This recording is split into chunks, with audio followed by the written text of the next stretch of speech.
Yang terhormat Bapak-Bapak, Ibu-Ibu, salam Pancasila. Bapak-bapak, Ibu-Ibu yang melihat video saya ini, tolong jangan lupa subscribe, like, dan di-share. Sifatnya gratis.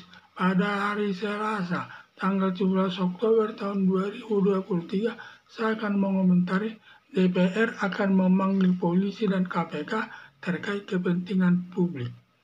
Setelah KPK menetapkan Syahrul Yassin Limpo Menteri Pertanian sebagai tersangka terkait pengisian jabatan kosong.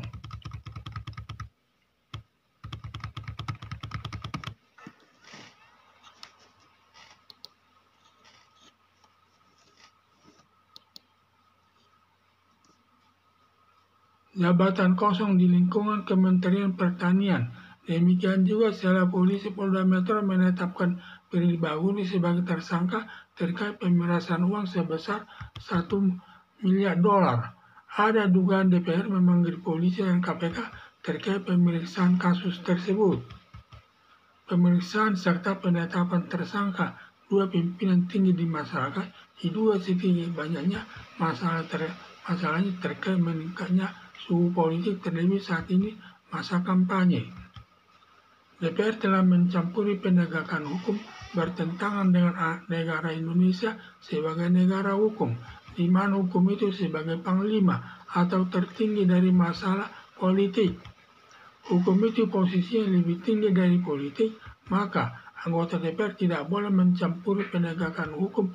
Hukum itu lebih diutamakan ditegakkan di tengah-tengah masyarakat daripada politik.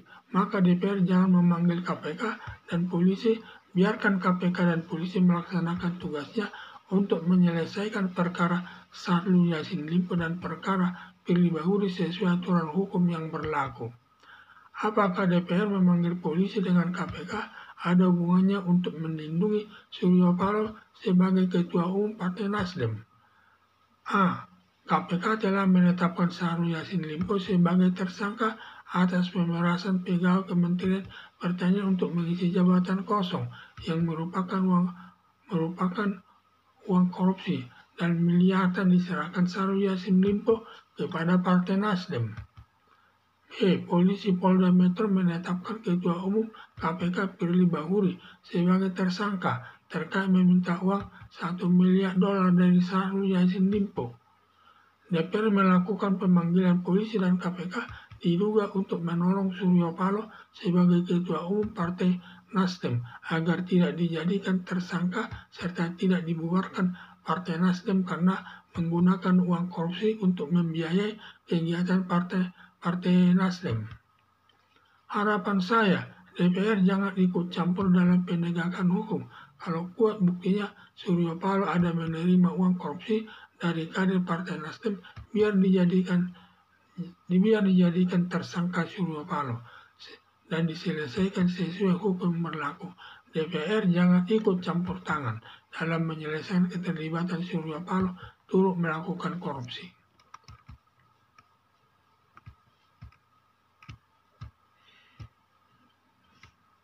Setelah KPK menetapkan Syahrul Yassin Limpo Menteri Pertanian sebagai tersangka terkait pengisian jabatan kosong di lingkungan Kementerian Pertanian, demikian juga setelah polisi Polda Metro menetapkan Firly Bahuri sebagai tersangka terkait pemerasan uang sebesar 1 miliar dolar.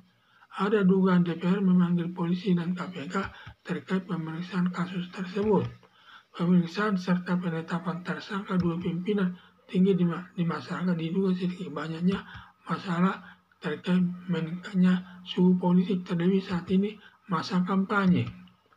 DPR telah mencampuri penegakan hukum bertentangan dengan negara hukum sebagai negara bertentangan dengan negara Indonesia sebagai negara hukum, di mana hukum itu sebagai panglima atau tertinggi dari masalah politik.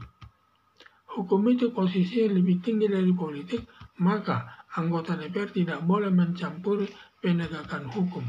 Hukum itu lebih utama ditegakkan di tengah-tengah masyarakat, maka DPR jangan memanggil KPK dan polisi, biarkan KPK dan polisi melaksanakan tugasnya untuk menyelesaikan perkara Syahrul Yassin Limpo dan perkara Firly Bahuri sesuai aturan hukum yang berlaku. Apakah saudara memanggil polisi apakah DPR memanggil polisi dengan KPK ada hubungannya untuk melindungi Suryo Paloh sebagai Ketua Umum Partai Nasdem? Karena KPK telah menetapkan Syahrul Yassin Limpo sebagai kader Nasdem dan atas pemerasan pegawai Kementerian Pertanian untuk mengisi jabatan kosong yang merupakan uang korupsi dan miliaran diserahkan Syahrul Yassin Limpo ke Partai Nasdem. Polisi Polda Metro menetapkan Ketua Umum KPK Firly Bahuri sebagai tersangka terkait meminta uang $1 miliar dari Syahrul Yassin Limpo. DPR melakukan pemanggilan polisi dan KPK diduga untuk menolong Suryo Paloh sebagai Ketua Umum Partai Nasdem agar tidak dijadikan tersangka serta tidak membubarkan Partai Nasdem karena menggunakan uang korupsi untuk membiayai kegiatan Partai Nasdem. Harapan saya, DPR jangan ikut campur dalam penegakan hukum kalau kuat buktinya Suryo Paloh ada menerima uang korupsi dari kader Partai Nasdem, biar dijadikan Suryo Paloh sebagai tersangka dan diselesaikan sesuai hukum yang berlaku. DPR jangan ikut campur tangan dalam penyelesaian keterlibatan Suryo Paloh turut melakukan korupsi. Sekian dan terima kasih.